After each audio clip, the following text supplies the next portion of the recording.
ChatGPT AI এর এক অন্যতম আবিষ্কার, যা আমাদের জীবনে যেন আশীর্বাদ হয়ে এসেছে। প্রযুক্তির এই আবিষ্কার জীবনকে অনেক সহজ করেছে।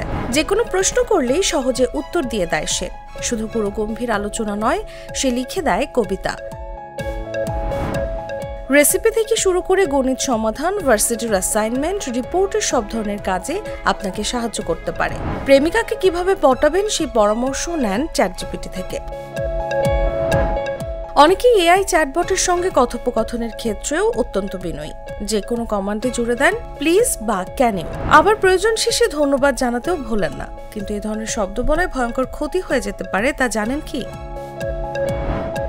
মূলত please, can you, thank you এই ধরনের শব্দগুলো মানুষের জন্য। সৌজন্য প্রকাশের জন্য এই ধরনের শব্দ ব্যবহার করা হয়। চ্যাটজিপিটি, জিমিন এআই বা কোনো এআই চ্যাটবটই এগুলোর সঙ্গে অভ্যস্ত নয়। চ্যাটবট শুধু নির্দেশ বোঝে এবং তা কার্যকর করতে পারে।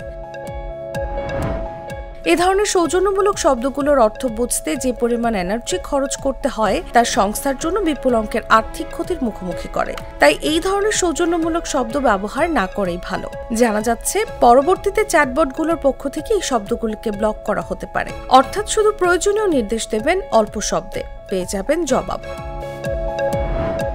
2022 সালের নভেম্বরে আত্মপ্রকাশ করেছিল চ্যাটজিপিটি। প্রথম থেকে চমকে দিয়েছিল ওপেন এআই নির্মিত চ্যাটবটটি।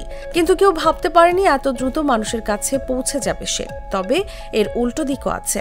সম্প্রতি চ্যাটজিপিটির নির্মাতা ওপেন এআই এর প্রধান নির্বাহী কর্মকর্তা স্যাম অল্টম্যান নিজেই সতর্ক করেছেন চ্যাটবট ব্যবহারে।